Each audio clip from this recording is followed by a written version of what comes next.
8वीं कक्षा के वसंत भाग 3 कक्षा 8 के लिए आज पढ़ते हैं दूसरी चैप्टर, वो है लाख की चूड़ियाँ कामतानाथ जी से। लाख की चूड़ियाँ। सारे गांव में बदलू मुझे सबसे अच्छा आदमी लगता था, क्योंकि वह मुझे सुंदर सुंदर लाख की गोलियां बनाकर देता था। मुझे अपने मामा के गांव जाने का सबसे बड़ा चाव यही था कि जब मैं वहां से लौटता था तो मेरे पास ढेर सारी गोलियां होती, रंग बिरंगी गोलियां, जो किसी भी बच्चे का मन मोह लेता था।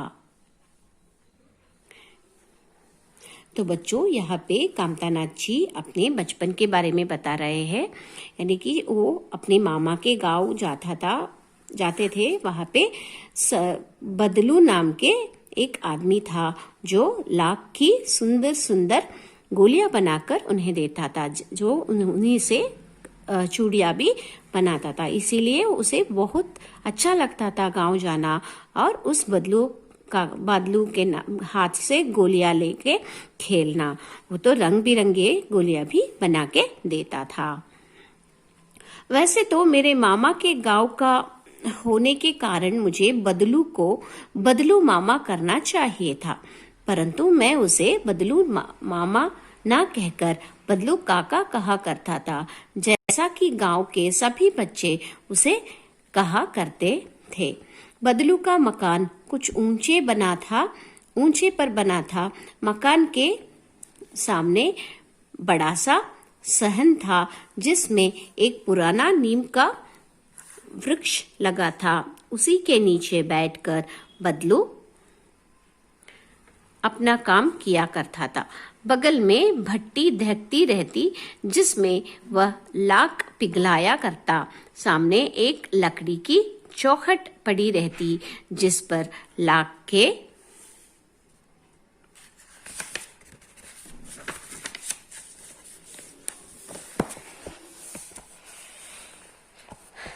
के मुलायम होने पर वह उसे सलाख के समान पतला करके चूड़ी का आकार देता। यानी कि इस पंक्तियों में क्या बताया गया है कि वो बदलू को बदलू मामा कहना चाहिए था, क्योंकि वो मामा के गांव में ही रहता था। पर जैसे और अलग बच्चे उसे बदलू काका कहते थे, इसलिए वो भी बदलू को बदलू काका करके पुकारता था। और उसके मकान, यानी कि बदलू के मकान मकान के सामने एक बड़ा सा सहन था, बैठने की चौखट थी, और उसकी मकान स्थित थी कुछ ऊंचे स्थान पर, जिसमें एक पुराना नीम का वृक्ष लगा था। यानी कि सहन या कि चौखट जो थी उनके घर के सामने, वहां पे एक पुराना नीम का वृक्ष भी लगा था। उसी के नीचे बैठकर बदलू अपना काम किया करता था, यानी कि पेड़ के नीचे बैठकर बदलू काका अपने काम किया करते थे। बगल में भट्टी दहकती रहती, जिसमें वह लाख पिघलाया करता है। जहाँ पे ये लोहा पिघलाया जाता है, भट्टी यानी कि दहकते हुए आग में लोहे को रखकर वो जब पिघलने की स्थिति पर आती है तो उसे मार दिया जाता है। मार के जो जैसा आकार चाहिए वैसा आकार दिया जाता है। उसी तरह एक दहकता हुआ भट्टी भी उसके नजदीक थी, और जब भी लाख पिघल उसमें रख कर लाख को वो पिघलाया करता था। सामने एक लकड़ी की चौखट पड़ी रहती, जिस पर लाख के मुलायम होने पर उसे सलाख के समान पतला करके चूड़ी का आकार देता। जब वो पास में 4 विभिन्न आकार की बेलन नुमा मुंगेरिया रखी रहती, जो आगे से कुछ पतली और पीछे से मोटी होती। लाख की चूड़ी का आकार देकर वह उसे मुंगेरियों पर चढ़ाकर गोल और चिकना बनाता, और तब एक एक कर पूरे हाथ को चूड़ियां बना चुकने के पश्चात वह उन पर रंग करता। बेलन यानी कि जब चपाती को हम चपाती या रोटी को बेलते हैं उसके लिए एक लकड़ी होती है जिसे बीच में मोटा और साइड्स पर थोड़ी छोटी होती है, उसी तरह का एक बेलन रखा हुआ था, यानी कि बेलन मुंगेरियों को रखा हुआ था, जिसके लाइक डंडा के तरह दिखता है, आगे बड़ा और पीछे आते आते छोटा, जैसे चूड़ियों को उसके ऊपर घुसा सके ऐसा होता था। उसमें चढ़ाकर गोल और चिकना बनाता और तब एक एक कर पूरे हाथ को चूड़ियां बना चुकने के पश्चात, यानी कि हाथों की जितने चाहिए एक हाथ के लिए उतना बनाने के पश्चात बाद में उसे रंग देता। बदलू यह कार्य सदा ही एक मचिए पर बैठकर किया करता था जो बहुत ही पुरानी थी। बगल में ही उसका हुक्का रखा रहता जिसे वह बीच बीच में पीता रहता, यानी कि काम करते समय कुछ तो रिफ्रेशमेंट होनी चाहिए, तो उसके लिए हुक्का ही रिफ्रेशमेंट था। बीच बीच में वो हुक्का पिया करता था। बगल में ही उसके हुक्का रखा था जिससे वह बीच बीच में पिया करता।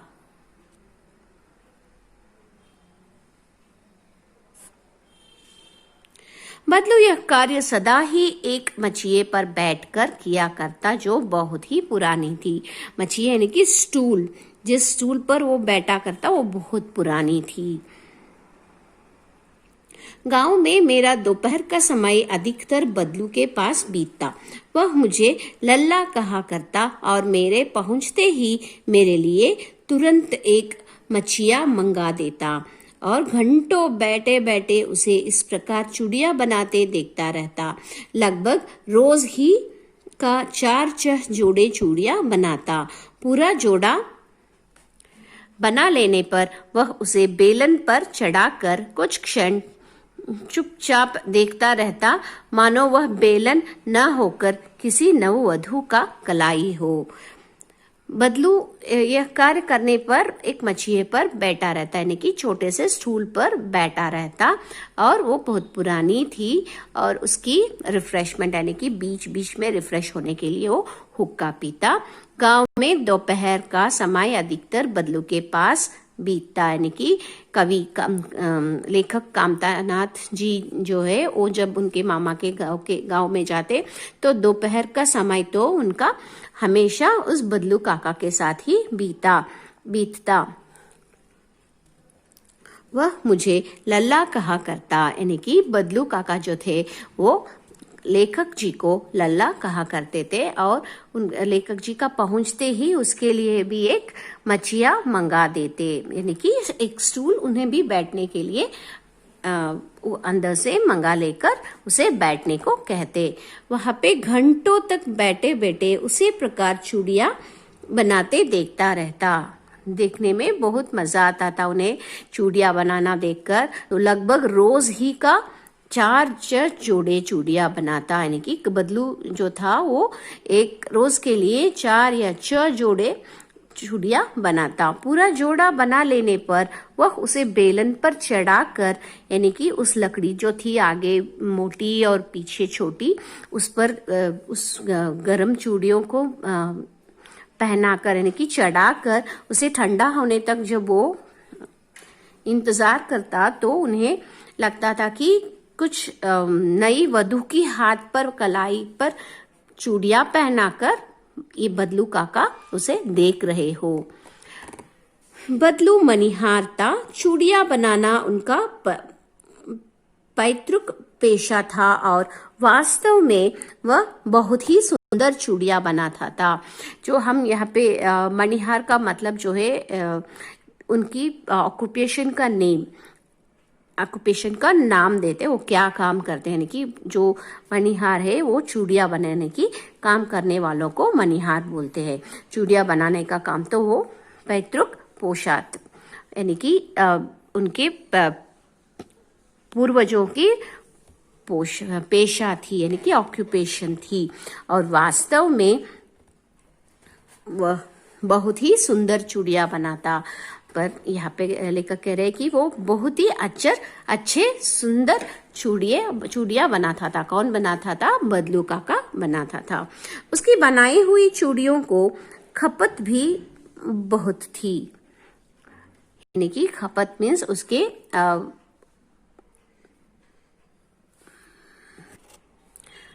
खपत भी बहुत थी। कि उसके लिए सब लोग आके खरीदते थे और वही चाहते थे कि इनका ही चूड़ी पहने।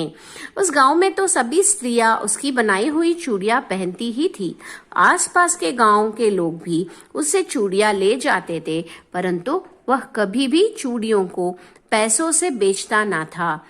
यानी कि जो कोई चूड़ियां वो बेचता, वो करता, उसे पैसा नहीं लेता था।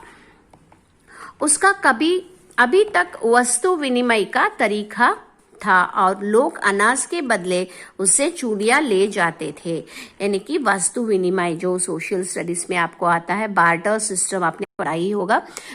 उस काल में जब एक वस्तु के लिए दूसरी वस्तु को देकर और जो वस्तु उन्हें चाहिए उन्हें ले जाया करते थे। ऐसे यहाँ पे बदलू काका भी वही नियम पालन कर रहे कि वस्तु विनिमय का ही तरीका पालन कर रहे थे। तो उन्होंने वो चूड़ियाँ देते और उसके बदले वो लोगों से अनाज लेते। बदलू स्वभाव से बहुत सीधा था। मैंने कभी भी उसे किसी से झगड़ते नहीं देखा। यानी कि बदलू काका जो थे, यहाँ पे लेखक जी कह रहे हैं कि वो किसी से नहीं झगड़ता। हाँ, शादी विवाह के अवसर पर वह अवश्य जिद पकड़ जाता था। जीवन भर चाहे कोई उससे मुफ्त चूड़ियां ले जाए, परंतु विवाह के अवसर पर वह सारी कसर निकाल लेता था। यानी कि कभी भी वो मुफ्त में चूड़ियां देता है, पर जब शादी विवाह के अवसर आता है, यानी कि समय आता है, तब तो वो कुछ भी मुफ्त में नहीं देता और जो कोई उसे चाहिए तब वो मांगकर उस अवसर पर ले लेता। विवाह के अवसर पर जिद पकड़ जाता था। जीवन भर चाहे कोई उसे मुफ्त चूड़ियां ले जाए, परंतु विवाह के अवसर पर वह सारी कसर निकाल लेता। यानी कि जो कोई उसे चाहिए विवाह के अवसर पर उनसे ले लेता। आखिर सुहाग के जोड़े का महत्व ही कुछ और होता है। मुझे याद है मेरे मामा के यहाँ किसी लड़की के विवाह पर जरा सी किसी बात पर बिगड़ गया था और फिर उसको मनाने में लोहे लग गए थे।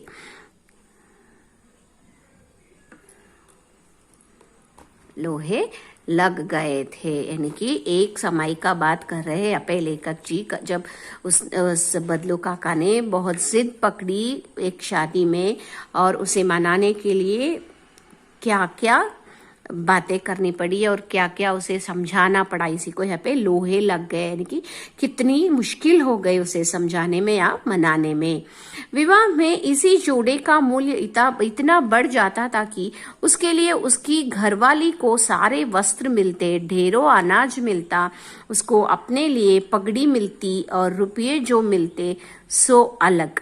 यानी कि विवाह पर वो चूड़ियां बनाता, उस चूड़ियों का महत्व ही कुछ और है। इसका उसे पवित्र माना जाता है, इसलिए उसका मूल्य जितना भी दे कम ही है। इसलिए विवाह के जोड़े के साथ साथ जब विवाह के लिए चूड़ियां ले जाता तो वो उसका मूल्य बिल्कुल वसूल करता है। यानी कि उसकी घरवाली के लिए साड़ी और ढेर अनाज भी लेता और उसे अपने लिए एक पगड़ी भी लेता। उसके ऊपर 100 रुपए का भी अलग, 100 रुपए को भी अलग से लेता। यदि संसार में बदलू को किसी बात से चिढ़ थी तो वह थी कांच की चूड़ियों से। यदि किसी भी स्त्री के हाथों में उसे कांच की चूड़ियां दिख जाती तो वह अंदर ही अंदर कुड़ उठता और कभी कभी तो 2-4 बातें भी सुना देता। यानी कि बदलू को एक बात से बहुत गुस्सा आती थी, वो है उसकी बनाई हुई चूड़ियां ना लेकर किसी कांच की चूड़ियों को हाथों में पहने औरतों को देखता तो उसे कुढ़ उठता, बहुत ही गुस्सा आता और कुछ भी वो बोल देता, दो चार बातें भी सुना देता, यानी कि उसे डांट भी देता। मुझसे तो वह घंटों बातें किया करता। कभी मेरी पढ़ाई के बारे में पूछता, कभी मेरे घर के बारे में और कभी यूं ही शहर के जीवन के बारे में। मैं उससे कहता, शहर में सब कांच की चूड़ियां पहनते हैं, तो वो उत्तर देता, शहर की बात और कुछ और है लल्ला, वहां तो सभी कुछ होता है, वहां तो औरतें अपने मर्द का हाथ पकड़कर सड़कों पर घूमती भी है और फिर उनकी कलाइयाँ नाजुक होती है, लाख की चूड़ियाँ पहने तो मोच ना आ जाए।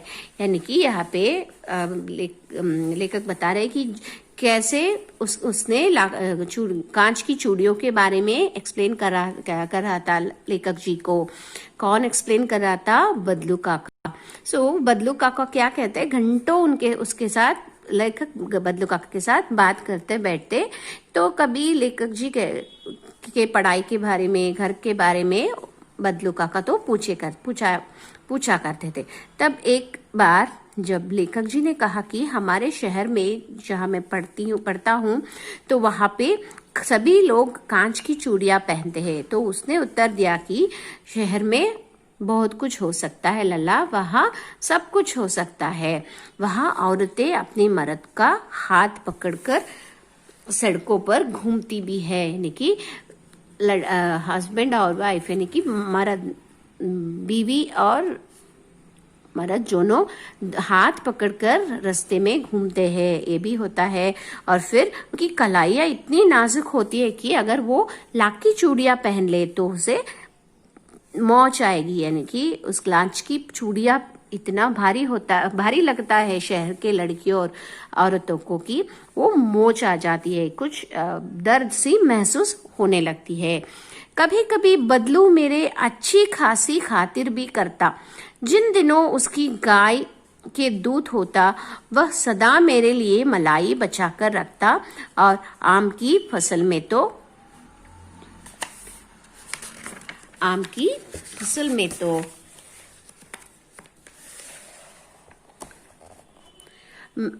मैं रोज ही उसके यहाँ से 2-4 आम खा आता।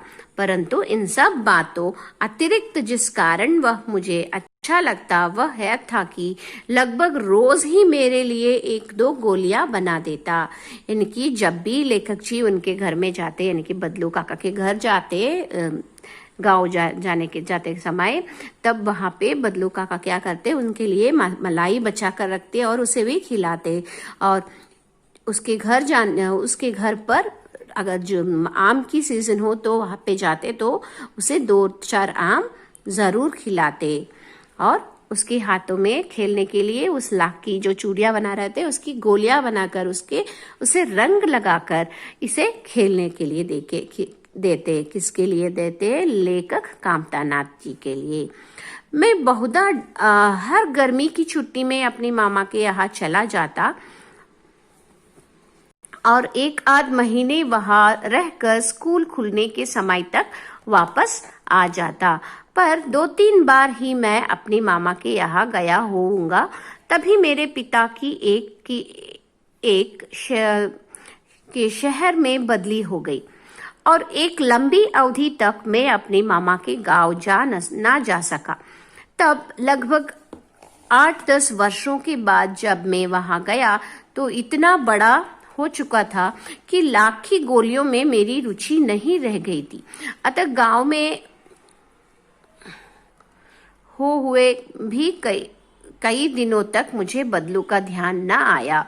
यहाँ पे कह रहे कि जब भी छुट्टी मिलती वो जब बच्चे थे तो 1-8 महीने में, यानी कि 1 महीने या 15 दिन के लिए वहां रहकर स्कूल की खुलने पर वो वापस आ जाते शहर को।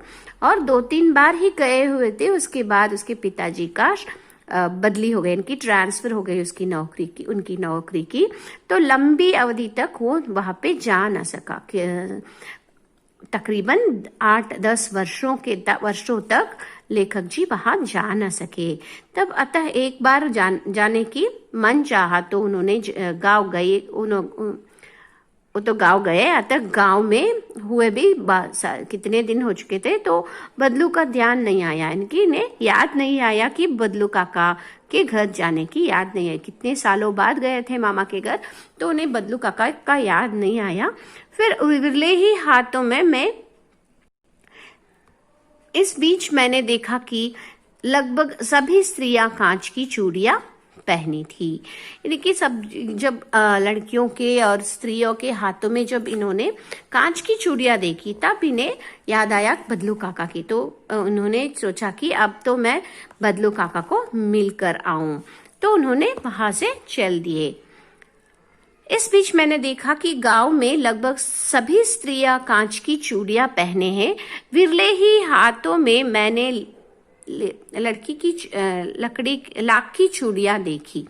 यानी कि कितने हाथों में देखे तो कांच की चूड़ियां दिख रही थी, लाख की चूड़ियां बहुत कम दिख रही थी। तब एक दिन सहसा मुझे बदलू का ध्यान हो गया।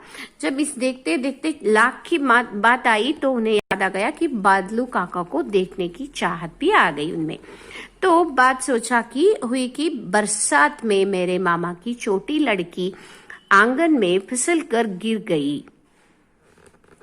गिर पड़ी और उसके हाथ की कांच की चूड़ी टूटकर असली उसकी कलाई में घुस गई और उसके साथ उसके हाथ से खून बहने लगा। मेरे मामा उस समय पर घर पर न थे, मुझे ही उसकी मरहम पट्टी करनी पड़ी। तभी सहसा मुझे बदलू का ध्यान हो आया और मैंने सोचा कि उससे मिल आऊं। अतः शाम को मैं घूमते घूमते उसके घर चला गया। बदलू वही चबूतरे पर नीम के नीचे एक खाट पर लेटा था। इनकी यहाँ पे लेखक जी बड़े हो गए थे और मामा के घर गए। वहाँ पे उस गांव में उन्होंने देखा कि सभी औरतें कांच की चूड़ियां पहनी हुई है। और एक दिन ऐसा आया कि उनकी मामा की लड़की गिर पड़ी, तो उसकी कांच की चूड़ियां टूट गई और उस कलाई में घुस गई और उससे खून बहने लगा। तब इन्हीं को उसकी खून पोंछकर मरहम पट्टी करनी पड़ी। तभी उसे याद आया कि मुझे बदलू काका के यहाँ आके आना है, उन्हें देखना है, मैं तो भूल ही चुका हूँ। तो उन्होंने शाम के समय बदलू काका से मिलने के लिए जब वहां पे गए, तब बदलू चबूतरे यानी कि अपने आंगन में नीम की पेड़ जो थी उसके नीचे एक खाट पर इनकी एक मैट लगाकर, खाट यानी कि बिस्तर लगाकर उस पर लेटे हुए थे। नमस्ते बदलू काका, मैंने कहा। लेखक जी ने कहा कि नमस्ते बदलू काका। नमस्ते भैया, उसने मेरी नमस्ते का उत्तर दिया और उठकर खाट पर बैठ गया, परंतु उसने मुझे पहचाना नहीं और देर तक मेरी ओर निहारता रहा। यानी कि एक ही बार में कितने सालों के बाद गए हैं लेखक जी उनसे बदलू काका से मिलने, तो बदलू काका को इनकी याद ना रही और उसने सोचा कि ये कौन है, मुझे काका क्यों बुला रहा है, ये शायद ऐसा सोचा होगा और इसलिए वो निहारते रहे यानी कि देखते रहे। मैं हूँ जनार्दन काका, आपके पास से गोलियां बनवा कर ले जाता। वह अपने परिचय दिया। मैंने अपने परिचय दिया। जब लेखक जी ने अपना परिचय ऐसे दिया कि मैं जनार्दन हूँ जो बचपन में आपके पास आया करता था और आप मुझे गोलियां बनाकर रंग लगाकर लाख की गोलियां दिया करते थे, मैं वही जनार्दन हूँ करके उन्होंने अपना परिचय दिया बदलू को। बदलू फिर भी चुप रहा, मानो वह अपने स्मृति पटल पर अतीत के चित्र उतार रहा हो। और तब वह एकदम बोल पड़ा, आओ आओ लल्ला बेटा बैठो, बहुत दिन बाद गाँव आए। यानी कि कुछ समय के लिए उन्होंने सोचा और अपने स्मृति पटल को अतीत के चित्र उतार रहे थे। यानी कि जो हो चुका है, जो पहले आता था, याद कर रहे थे। पटल पर अतीत के चित्र उतार रहे थे का मतलब ये होता है कि वो अपने अपनी याद की बक्से से या कि दिमाग से सोच रहे हैं और याद कर रहे हैं कि ये जनार्दन में गोलियां करता था, ये सब कुछ बोल रहा है, तो ये वही लड़का होगा। तो मैं उसे तो लल्ला करके बुला रहा था। ये सब कुछ याद करके उन्होंने कहा कि आओ लल्ला बैठो,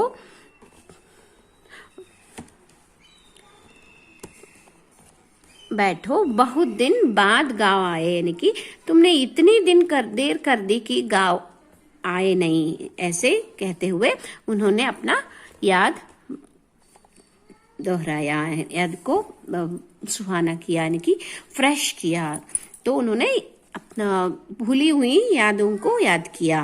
हाँ, इधर आना नहीं हो सका काका, मैंने चारपाई पर बैठते हुए उत्तर दिया। यानी कि चारपाई मीन्स कुछ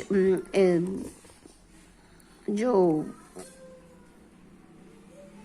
सीमेंट का बनाया हुआ चौखट होता है, उसे यहाँ पे चारपाई कहते हैं। उस पर बैठते हुए लेखक जी ने कहा कि इधर आना नहीं आ सकता था मैं, क्योंकि हम दूर मेरे पिताजी को दूर किसी और शहर में बदली हो चुकी थी, यानी कि ट्रांसफर हो चुकी थी।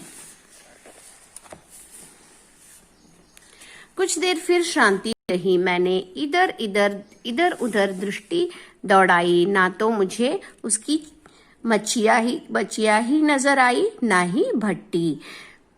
जो ये बदलू काका ये लाख की चूड़ियाँ बनाने के लिए और अपने आप बैठने के लिए जो मच्छिया का इस्तेमाल करते थे, वो भी नज़र नहीं आया।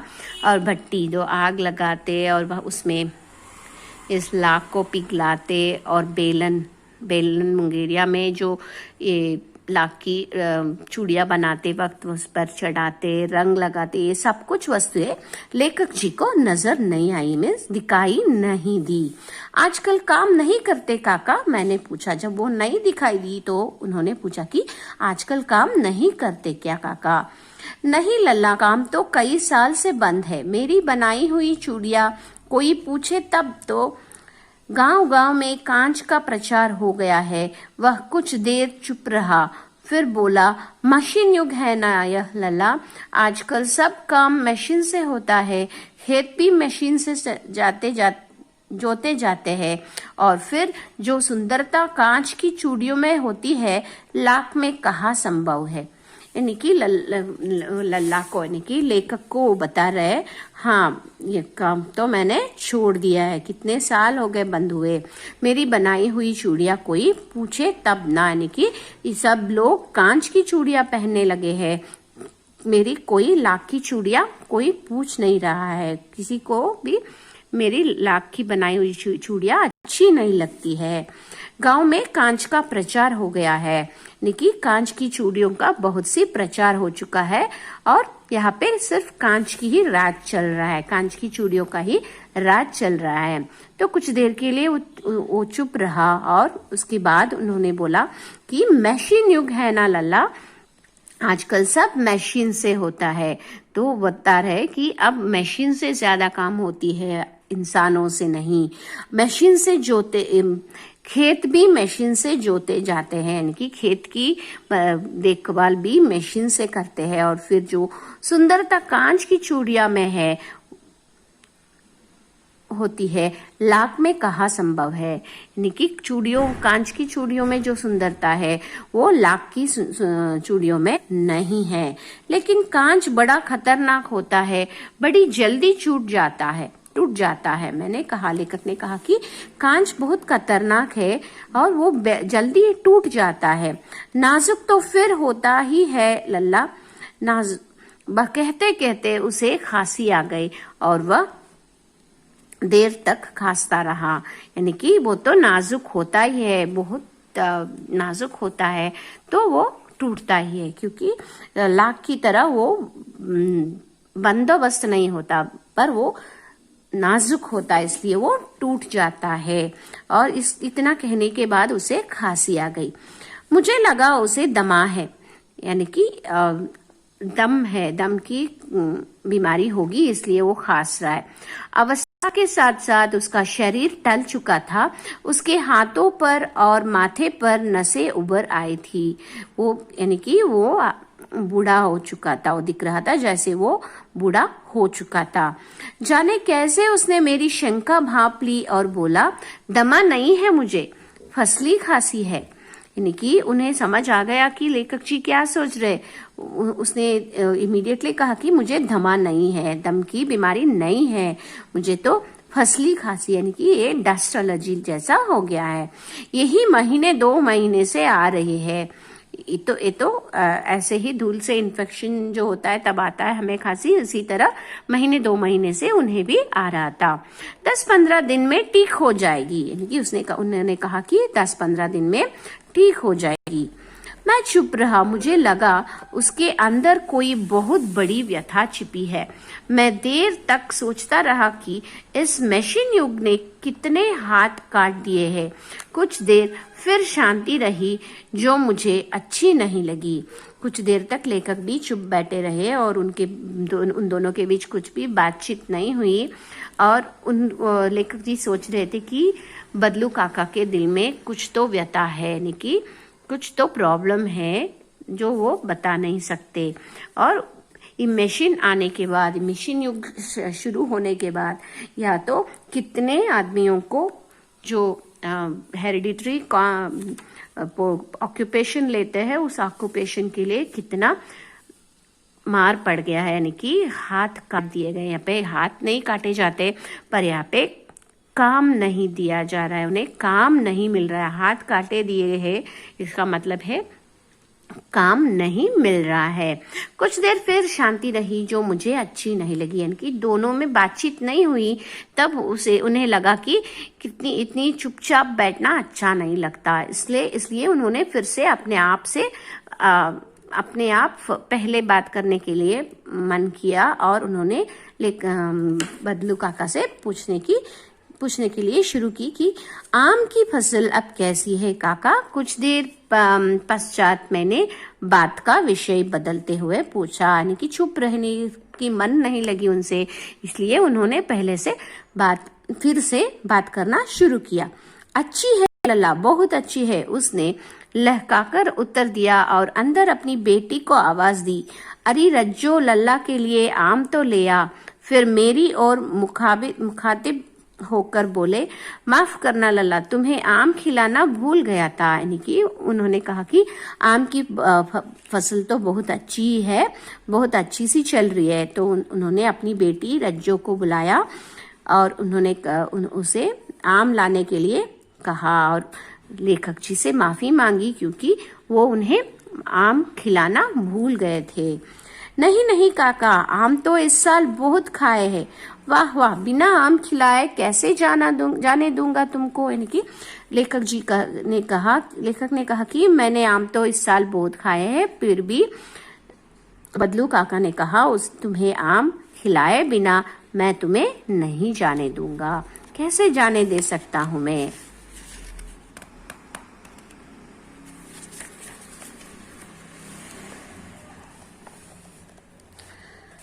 मैं चुप हो गया। मुझे वे दिन याद हो आए जब वह मेरे लिए मलाई बचाकर रखता था। गाय तो अच्छी है ना काका, मैंने पूछा। लेखक जी को उस दिन की बचपन की मलाई खाने का याद आ गया और उन्होंने उनसे यानी कि बदलू से ये भी पूछा कि गाय तो अच्छे है ना। तो उन्होंने कहा, गाय कहाँ है लल्ला, 2 साल हुए बेच दी, कहाँ से खिलाता। यानी कि अपनी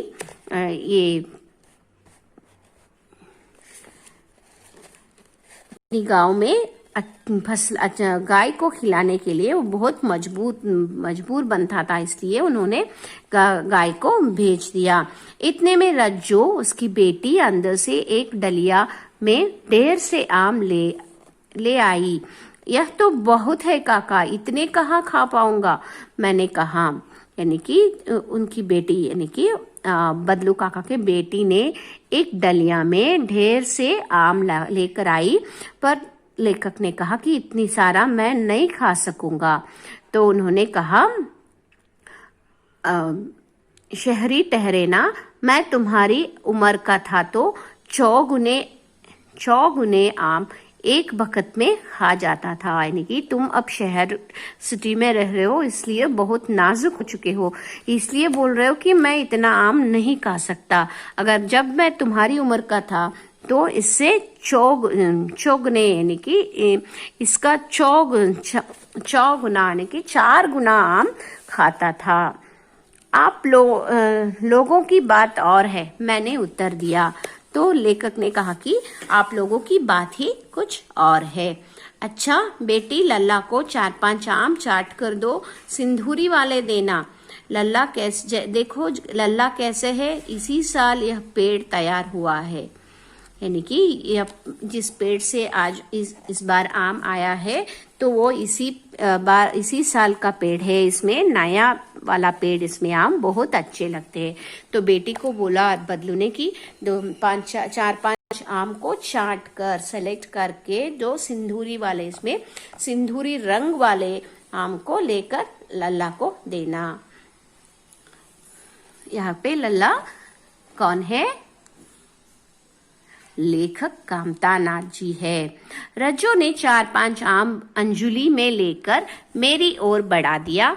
आम लेने के लिए मैंने हाथ बढ़ाया तो मेरी निगाह एक क्षण के लिए उसके हाथों पर टिक गई। गोरी गोरी कलाइयों पर लाख की चूड़ियां बहुत ही फब रही थी। यानी कि उनकी बेटी सिर्फ लाख की चूड़ियां पहनी हुई थी। रज्जू इसे देखकर, और वो बहुत सुंदर लग रही थी, उसके हाथों में गोरी गोरी कलाइयों में सुंदर लग रही थी। गोरी है कलाइया, पहना दो मुझे हरी हरी चूड़िया। जैसे चूड़ियां पहनकर लड़कियों की या औरतों की हाथ बहुत सुंदर लगती है।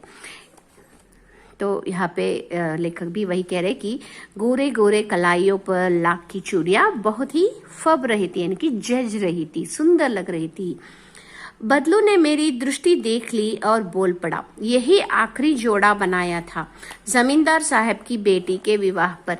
10 आने पैसे मुझको दे रहे थे, मैंने जब नहीं दिया कहा शहर से ले आओ। यानी कि बदलू ने कहा कि इस चूड़ियों को मैंने जमींदार की बेटी की शादी के लिए किया था, पर उन्होंने मुझे सिर्फ 10 आने देकर लेना चाहा तो मैंने नहीं दिया, तो मैंने कह दिया कि शहर से ले आइए, मैं नहीं दूंगा। मैंने आम ले लिया और खाकर थोड़ी देर पश्चात चला आया। मुझे प्रसन्नता थी कि बदलू ने हार कर भी हार नहीं मानी थी। उसका व्यक्तित्व कांच की चूड़िया जैसा ना था कि आसानी से टूट जाए। यानी कि यहाँ पे कामतानाथ जी कहते हैं कि बदलू काका के यहाँ आम खाकर वो वहां से खुशी खुशी से, प्रसन्नता से बाहर आए। तब उन्हें सूझा कि यहाँ पे बदलू काका अपना व्यक्तित्व कांच की चूड़ी की तरह तोड़ा नहीं है, पर अटूट रखा है, आसानी से नहीं टूट जाए। वो तो हार कर भी हार नहीं माने हैं। कौन हार नहीं माने हैं? यहाँ पे बदलू काका हार नहीं माने हैं। यानी कि जब उन्होंने जमींदार ने उन्हें कहा कि दो आने में दे दो इस लाख की चूड़ियों को, उसकी महत्व ना समझे बिना उन्होंने उसकी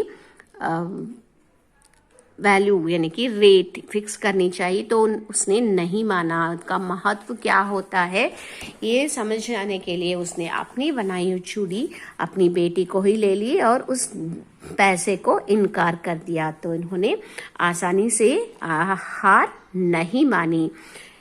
तो जो भी हम ठान लेते हैं उसे बिना हार माने करके पूरी करनी चाहिए।